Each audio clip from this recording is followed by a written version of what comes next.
The headmistress' office was quiet, too quiet for a school in the middle of the day.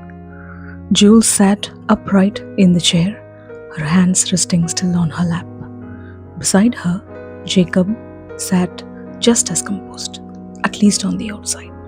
Across the table, Hemalata Bhaskaran studied her with a measured gaze.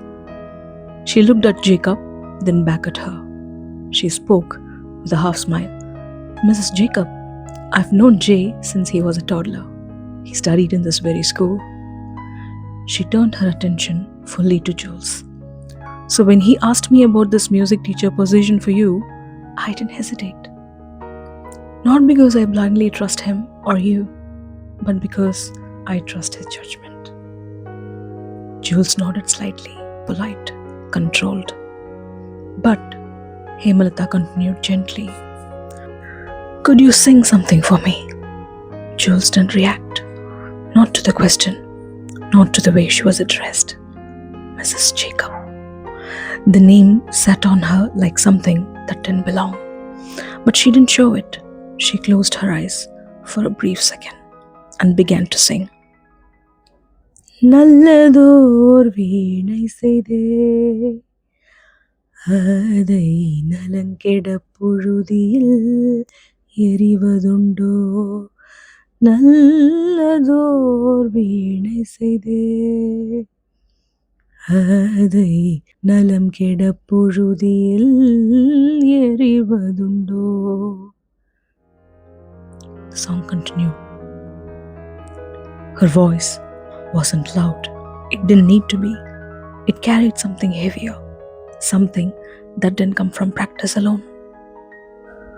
By the time she finished, the room had fallen completely still. No movement, no sound. Just the echo of a sadness no one dared to interrupt. Hemalata exhaled softly, almost as if she had forgotten to breathe. She said, "You can join whenever you feel like, Mrs. Jacob."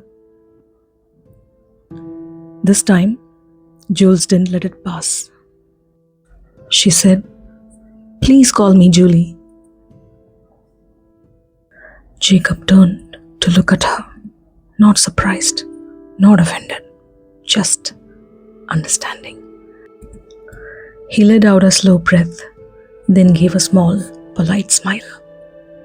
He said, "She just means you don't have to be formal, ma'am."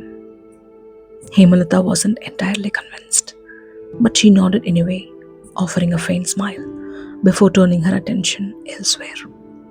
"Suji," she called. A young woman stepped forward quietly, almost like she had been part of the room all along. "Take care of her appointment letter and onboarding." Suji nodded and stepped out. "Julie," Hemalata said, more deliberately this time, "you can join from tomorrow. Meet Sujita in the morning. She'll guide you through everything." "Thank you, ma'am." Jules and Jacob said it at the same time and then walked out. The corridor outside felt louder, brighter, real. Jules stopped walking. She called, "Jay?" She didn't look at him. "Sooner or later, this has to happen. Let's apply for the divorce. If you know someone who can help, let us go meet them." She still didn't look at him. If she had, she would have seen it. The way his eyes changed, the way something broke quietly, the way he held himself still, just to not fall apart in front of her, the way he wanted to say, "Don't go." But he didn't. She walked away and ahead without knowing anything. Why did she refuse a name that come with a man who loved her so much? What could be the reason for her sadness? Some names don't belong to you. This is Between Love and Truth, where love is deep and truth runs deeper. Stay with me for episode 2. Thanks for watching. Thanks for listening.